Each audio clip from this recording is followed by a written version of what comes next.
প্রিয় ছাত্রছাত্রীরা সকলে কেমন আছো? নিশ্চয়ই সকলে খুব ভালো আছো। আজকে আমি তোমাদের পাঠ্য সংকলিতা বইয়ের কবিতা কবি শঙ্খ ঘোষের লেখা বাবু বলেন কবিতাটি পাঠ করব। তাহলে আমাদের কবিতাটা পড়ার আগে কবি সম্পর্কে আমাদের কিছু জেনে নেওয়া প্রয়োজন। আইসিএসসি বোর্ডের বাংলা বিষয় যে কোনো রকম সাহায্য পাওয়ার জন্য আমার চ্যানেলটিকে ফলো করো, ভালো লাগলে লাইক দিও আর চ্যানেলটা সাবস্ক্রাইব করার অনুরোধ রইল। প্রথমে কবি শঙ্খ ঘোষ একাধারে বিশিষ্ট কবি, প্রবন্ধকার, সমাজ সচেতন, সমালোচক ছিলেন। অপরদিকে তিনি ছিলেন রবীন্দ্র বিশেষজ্ঞ, অধ্যাপক। তিনি বর্তমান যুগের কবি ছিলেন। তিনি সমাজ ও সমাজের উচ্চতর মানুষদের নিয়ে কবিতা লেখেন। দেশ, প্রকৃতি ও নারীদের সম্বন্ধে কবির নিজস্ব ভাবনা ছিল। তিনি স্পষ্টবাদী কবি ছিলেন। সমাজে অর্থনৈতিক বৈষম্যের কারণে মানুষের মধ্যে ভেদাভেদ নিয়ে তিনি লিখেছিলেন। তিনি ছোটদের জন্য কবিতা ও ছড়াও লিখেছিলেন। ছড়াও রচনা করেছিলেন। আধুনিক সমাজ ব্যবস্থার চাপে মানুষের মধ্যে যে সম্পর্কের অবলুপ্তি তা তার লেখায় ফুটে ওঠে। তিনি 1932 সালের 6 জানুয়ারি জন্মগ্রহণ করেছিলেন বাংলাদেশের চাঁদপুরে। তিনি যাদবপুর, দিল্লি ও বিশ্বভারতী বিশ্ববিদ্যালয়ে বাংলা সাহিত্যে অধ্যাপনা করেন।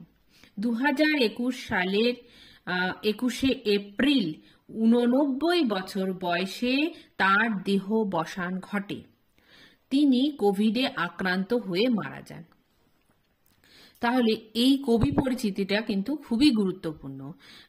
এখানে যে সমস্ত লাইনগুলো তোমাদের মনে রাখতে হবে সেগুলো আমি পেন্সিল দিয়ে দাগ দিয়ে দিয়েছি। সেগুলো যেটা মনে রাখতে হবে সেটা হচ্ছে তার প্রকৃত নাম কি। তার প্রকৃত নাম হচ্ছে চিত্তপ্রিয় ঘোষ। কেমন? আর তিনি বাবরের প্রার্থনার জন্য সাহিত্য একাডেমি পুরস্কার লাভ করেন। এখান থেকে ছোট ছোট 1 নম্বরের প্রশ্ন দিতে পারে। যে লাইনগুলো ইম্পর্টেন্ট সেইগুলো আমি দাগ দিয়েছি। এখন প্রশ্ন আসতে পারে যে বাবরের প্রার্থনার জন্য তিনি কি পুরস্কার পান, বা ঘুরিয়েও দিতে পারে যে সাহিত্য একাডেমি পুরস্কার কোন কাব্যগ্রন্থের জন্য তিনি পান। তাহলে এই উত্তরটাই হবে। এছাড়াও তিনি নরসিংহ দাস পুরস্কার, রবীন্দ্র পুরস্কার, সরস্বতী সম্মান, সাহিত্য একাডেমি পুরস্কার এবং দেশিকোত্তম পুরস্কার লাভ করেছেন। তো আমরা দেখছি এখানে দেখো সবগুলো তোমাদের পুরস্কারের নাম না জানলেও দুটো অন্তত নাম জেনে রাখতে হবে। আর তিনি পদ্মভূষণও লাভ করেছেন। এখানে যে কোনো দুটো পুরস্কারের নাম জেনে রাখতে হবে। আর এছাড়া তার উল্লেখযোগ্য রচনার নাম দুটো জেনে রাখা দরকার আছে। যে দুটো হচ্ছে মুখ ঢেকে যায় বিজ্ঞাপনে আর ধুম লেগেছে হৃদকোমলে। উল্লেখযোগ্য দুটো প্রবন্ধের বই এ আমির আবরণ আর ওকাম্পর রবীন্দ্রনাথ প্রভৃতি। তাহলে এই কটার নাম কিন্তু খুব ভালোভাবে তোমাদের মনে রাখতে হবে। সেই জন্য এই কবি পরিচিতিটা খুব গুরুত্বপূর্ণ। তাহলে চলো আমরা কবিতা এবার পাঠ করি। কবিতাটা দেখে নি। বাবু বলেন শঙ্খ ঘোষ। আমি কেবল কথাই বলি, পুঁথি পড়ি বসে, জীবনযাপন করুক সেটা চাকর বাকরেরা।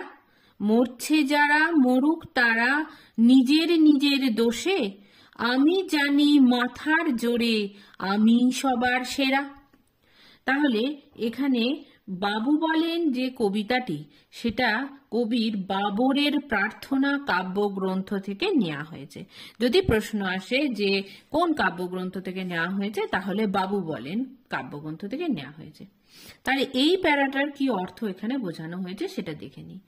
আলোচ্য কবিতায় কবি শঙ্খ ঘোষ 2 শ্রেণীর মানুষের কথা বলেছেন। এক শ্রেণীর মানুষ হলো বাবু সম্প্রদায়। তারা অর্থবান ও ইংরেজি শিক্ষায় শিক্ষিত। তারা শুধু পুঁথি পাঠ করে, মানে বই পড়ে, পুঁথি পাঠ করে ও জ্ঞানের কথা বলে। কেমন? এই কবিতায় বাবুদের অহংকার ও দাম্ভিকতা প্রকাশ পেয়েছে। এই বাবু সম্প্রদায়ের মানুষের পুঁথিগত বিদ্যা প্রচুর আছে, কিন্তু তার ব্যবহারিক বিদ্যা জানা নেই। তাই জীবনের বাস্তব সত্য তাদের অজানা। অপরদিকে এই কবিতায় আর একটি সম্প্রদায়ের কথা বলা হয়েছে, যারা হলো শ্রমিক শ্রেণী। এই দরিদ্র শ্রমিকদের বাবুরা চাকর বাকর বলে উল্লেখ করে। বাবুরা আত্মকেন্দ্রিক ও জগতের বইয়ের জগতেই তাদের বাস। তারা মানুষকে মানুষ বলে মনে করে না। এখানে আমি বলতে সেই বাবুদের কথাই বলা হয়েছে, যারা মনে করেন যে তারা শুধুমাত্র পড়াশোনা করে জ্ঞান আহরণ করবে, আর তাদের যাবতীয় কাজকর্ম, দায়িত্ব, কর্তব্য পালন করবে তাদের চাকর বাকরেরা। অর্থের দম্ভে এই বাবুরা অন্ধ। পুঁথির বাইরে বাস্তব জগতের সঙ্গে তাদের কোনোই যোগাযোগ নেই। অপরদিকে এই শ্রমিক দল বা চাকর বাকরেরাই সমাজকে এগিয়ে নিয়ে চলেছে তাদের শ্রমের বিনিময়। বাবুরা নিজেদের পাণ্ডিত্য জাহির করেই তৃপ্তি অনুভব করে। তারা নিজেদের মনে করে বুদ্ধির জোরে তারাই সেরা। তারা ক্ষমতার দ্বারা অধস্তনদের পায়ের তলায় রাখে। অথচ যারা বাবুদের সুখের যোগান দিয়ে চলেছে, তাদের নিয়ে বাবুদের কোনোই মাথা ব্যথা নেই। বাস্তব জীবনের ধূলি মলিনতার ছাপ তাদের স্পর্শ করে না। বাবুরা মনে করে তাদের কাজ পড়াশোনা করা, আর শ্রমিকরা জীবনযাপন করবে।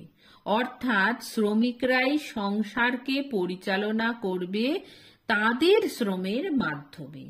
তারা বলছে শ্রমজীবীদের কর্মফলই তাদের ভাগ্যের জন্য দায়ী।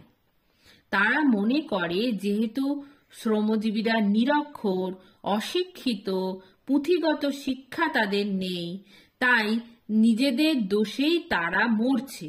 কিন্তু তারা একবারও জানার চেষ্টাই করে না যে কেন তারা নিরক্ষর, অশিক্ষিত এইরকম। তারাও শুধু বলছে যে শ্রমিকেরা নিজেদের দোষেই তারা মরছে। তাই এখানে মরছে যারা মরুক তারা নিজের দোষে, এই কথাটা এখানে বলা হয়েছে।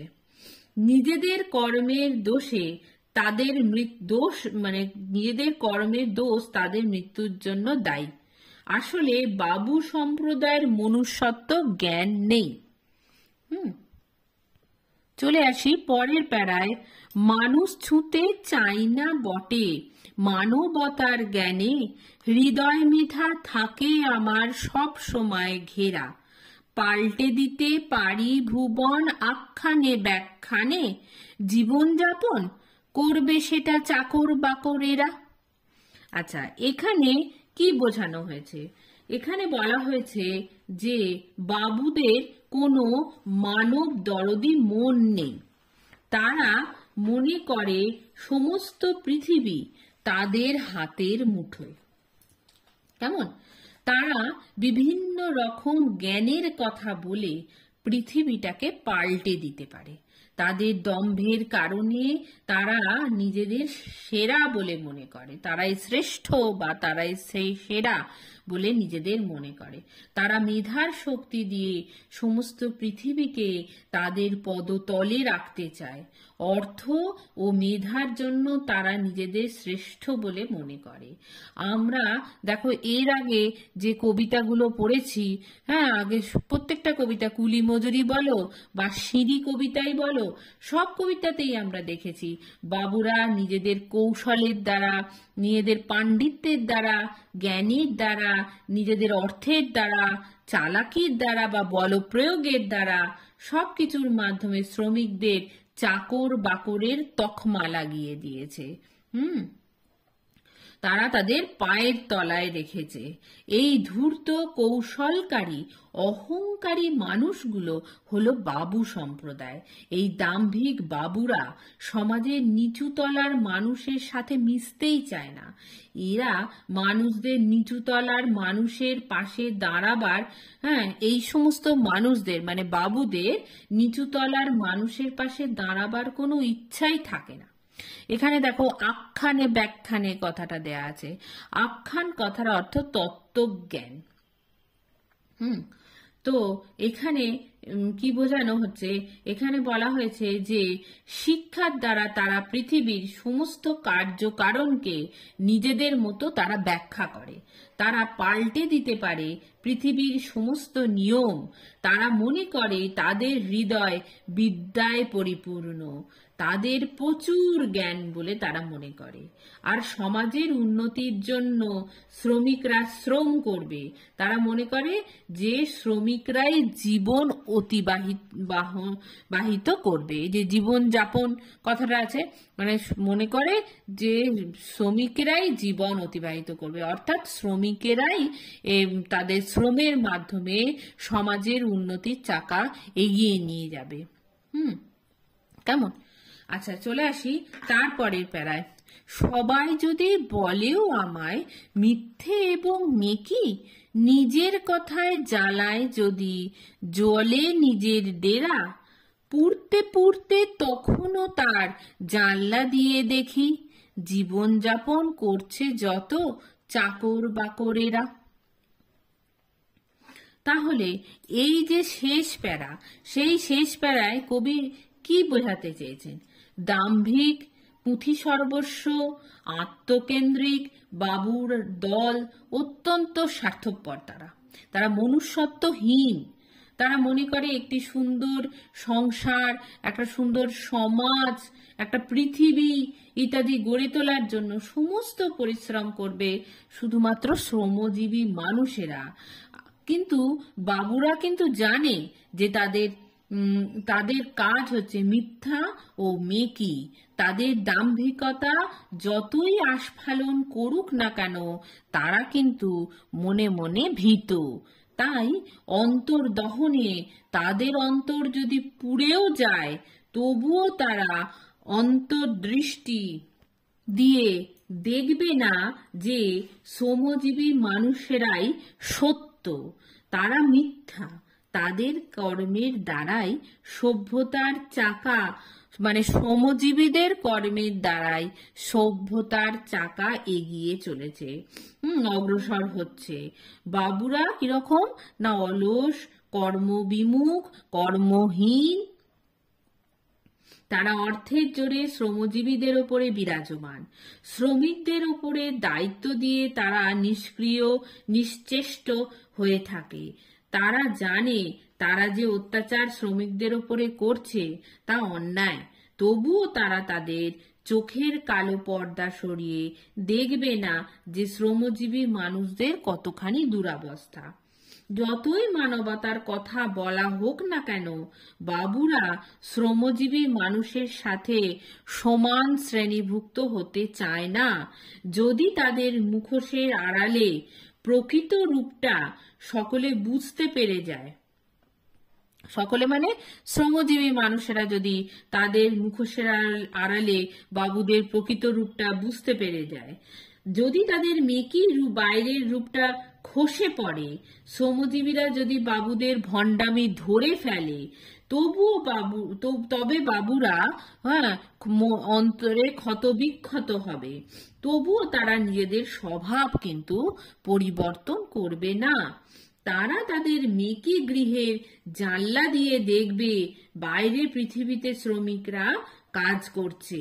তাদের শ্রমের দ্বারাই সুন্দর সমাজ প্রতিষ্ঠা তারা করছে। শ্রমিকরা তাদের শ্রমের দ্বারা সুন্দর সমাজ প্রতিষ্ঠা করছে। তখনও বাবুরা শ্রমজীবীদের ও নিজেদের সমান বলে মনে করবে না, তাদের পাশে দাঁড়াবে না, তাদের দিকে সহযোগিতার হাত বাড়িয়ে দেবে না। তাদের অন্তর্দহন হলেও তারা নিজেদের স্বভাব কিছুতেই পরিবর্তন করবে না। এটাই কবিতার শেষে বলেছেন। সব শেষে কবি আশঙ্কা করেছেন বাবুদের কিন্তু এক সময় পতন ঘটবে। এই সমাজ একদিন বাবু শ্রেণী মুক্ত হবে, তারা ধ্বংস হবে, তাদের মিথ্যের আবরণ খসে পড়বে, সমাজের সব মানুষের মধ্যে সমতা প্রতিষ্ঠিত হবে।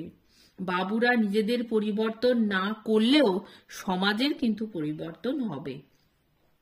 উচ্চ নীচ, ধনী দরিদ্র, গরিব বড়লোক নির্বিশেষে সকলেই মহামানবের মিলন মেলায় যোগদান করবে। তাহলে এখানে আমি 3টে প্যারা তোমাদের বোঝানোর চেষ্টা করেছি।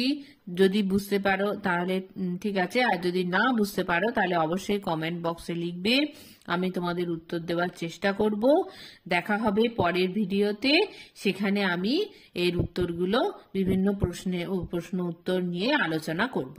সকলে খুব ভালো থেকো, টাটা।